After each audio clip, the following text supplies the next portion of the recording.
Saladin, 1137 to 1193, was the Sultan of Egypt and the Levant, ruled from 1174 to 1193, who shocked medieval Europe by defeating the armies of the Christian Crusader emirates in the Battle of Hattin and then seizing Jerusalem in 1187. Saladin destroyed the Crusader emirates in the Levant and succeeded in repelling the Third Crusade, 1187 to 1192. Saladin achieved these victories by uniting the Islamic front from Egypt to the Arabian Peninsula through a powerful combination of war, diplomacy, and the promise of holy jihad. Saladin's skills in war and politics, as well as his personal qualities of generosity and chivalry, led to him being glorified by Christian and Muslim writers alike until he became one of the most famous figures in the Middle Ages and the subject of countless literature since his death in his beloved gardens in Damascus in 1977. 1193. His beginnings. His full name, King al-Nasr Abu al-Muzaffar Saladin, and the world Yusuf bin Ayyub bin Shadi al-Kurdi. His father, Ayyub, was a displaced Kurdish mercenary. Saladin was born in 1137 in the Tikrit citadel, north of Baghdad. He rose through the ranks of the army, and there he gained his fame as a skilled knight and player of the club. Polo is talented. He followed his uncle Shirkuh in the campaign that conquered Egypt in 1169, and then took over from his uncle the position of governor of Egypt on behalf of Nur al-Din, sometimes also known as Nur al-Din Zengi, ruled from 1146 to 1174, king of Aleppo and Edessa, two emirates. Independent of the Abbasid state. Historian J. Phillips gives the following brief description of the young man, Salah al-Din al-Ayyubi. Nur al-Din's coalition of Islamic states collapsed with his death in May 1174, and Saladin claimed to be his true heir and took Egypt for himself, with his successors fighting for power. Unification of the Islamic front. Saladin, the current Sultan of Egypt, followed in the footsteps of Nur al-Din in the Levant by seizing Damascus in 1174. Saladin claimed to be the protector of the Sunni sect. He also isolated the Shiite Fatimid Caliph in Cairo and organized his state according to Sunni doctrine. This gave his claims extremely dangerous weight. He then proceeded to unify the Islamic world, or at least form some kind of useful alliance, a task that was not easy given the multiplicity of states, independent rulers of states, and doctrinal differences between Sunni and Shiite Muslims. Saladin's strategy was a powerful mixture of warfare and diplomacy, combined with the idea that only he could wage a holy jihad against the Christian principalities of the Middle East, which in turn formed Latin states such as the Kingdom of Jerusalem. First, though, Saladin had no qualms about waging war on his Muslim enemies. In 1175, for example, he defeated a rival army from the city of Aleppo in the Hama region. Saladin's supremacy among Muslim leaders was strengthened when the Abbasid Caliph of Baghdad, the leader of the Sunni sect, officially recognized him as ruler of Egypt, the Levant, and Yemen. But unfortunately, Aleppo remained independent, ruled by Nur al-Din's son al-Salih Ismail. It is a very dangerous thorn in the side of Saladin's diplomacy. There were more personal risks as well, as Saladin twice survived assassination attempts by the Hashashins, a powerful Shiite sect. Saladin immediately responded by attacking the assassin-controlled citadel at Masyaf in Syria and sacking the surrounding area. At the same time, he also followed the diplomatic path, especially his marriage to Ismat al-Din Khatun, the widow of Nur al-Din Zengi, who was also the daughter of the late ruler of Damascus, Mu'in al-Din Honor. Thus, Saladin easily associated himself with two ruling dynasties simultaneously. Along his way, there were also setbacks, such as his defeat by the Franks, which is the Arab definition of the Crusaders, especially in the Battle of Tal al-Jazar in 1177, but his victories in 1179 in the Battle of Marj Uyun and the capture of a large castle on the Jordan River made Saladin's intention clear. Rid the entire Middle East of the Franks. Saladin's growing reputation for justice and generosity, and his carefully cultivated image as a defender of Islam against other religions, particularly Christianity, also helped.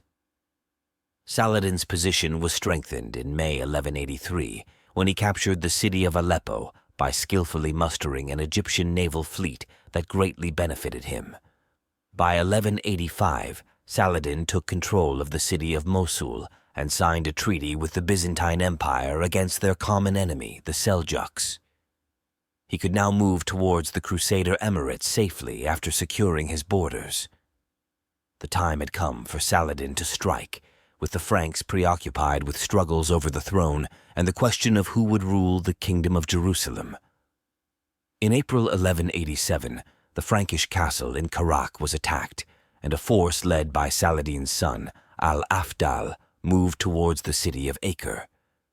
Saladin himself gathered a huge army consisting of forces from Egypt, Syria, Aleppo, and the Jazira in northern Iraq.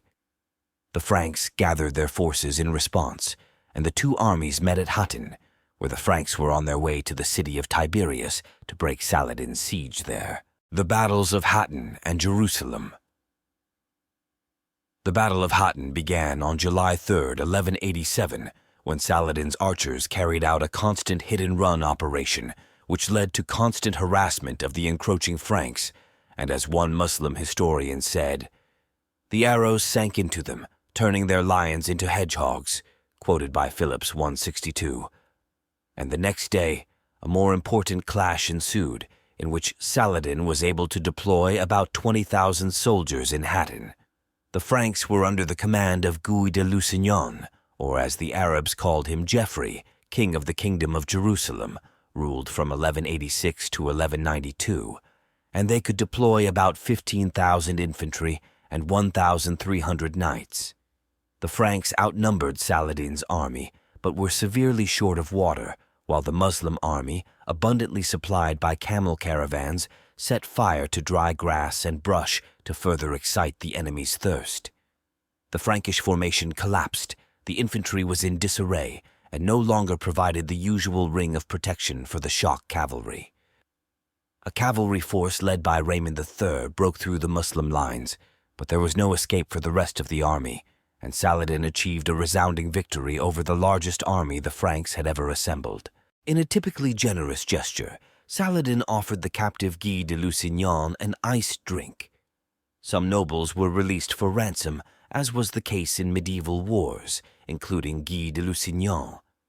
Others were less fortunate, such as Renaud of Châtillon, or as the Arabs called him, Arnat, the Prince of Antioch, who was hated for his previous attack on a Muslim caravan, and therefore executed. Saladin himself, brandishing his sword, cut off one of Renaud's arms. From Châtillon. The two military orders, the Knights Templar and the Knights Hospitaller, were deemed extremely fanatical and dangerous, in addition to making no offering to redeem themselves, and so they were also executed, and the rest of the captives were sold into slavery. Saladin conquered Jerusalem in September 1187, now an almost open city and a major symbolic prize for both sides. Again, a mass slaughter of Christians in the city was averted, most of whom were ransomed or made slaves. Eastern Christians were allowed to remain in the city, although all churches except the Church of the Holy Sepulchre were converted into mosques. Other important cities actually fell under Saladin's rule, including Acre, Tiberias, Caesarea, Nazareth, and Jaffa. In fact, Tyre was the only important city still in the hands of the Crusaders in the east. Saladin's heroic status was confirmed during his victory at Hattin, his seizure of the holiest Frankish relics, the Crucifixion Cross, and the fall of the holy city of Jerusalem. The Sultan was active in spreading his fame, so much so that he employed 2 official biographers to record his deeds. Religious and educational institutions were supported, and their works glorified the virtues of their patron, Saladin. The Sultan was known for his love of poetry, hunting, and gardens, and his generosity, especially towards his relatives who ruled the cities of his state, was also famous. This generosity and his lack of interest in the accumulation of personal wealth is recorded here by the contemporary historian Amin Malouf. Third Crusade Saladin had planted the idea of holy jihad against the Crusaders some time ago, and he had to reap it now after he had captured Jerusalem. Pope Gregory III, 1187, called for a Third Crusade to restore the city of Jerusalem, and the three most powerful kings in Europe at the time responded to his call: Frederick Requiem Barbarossa, King of Germany and Holy Roman Emperor, 1152 to 1190, and Philip II, King of France, 1180 to 1223, and Richard Requiem Lionheart of England, 1189 to 1199. Meanwhile, Guy de Lusignan returned again to campaigning.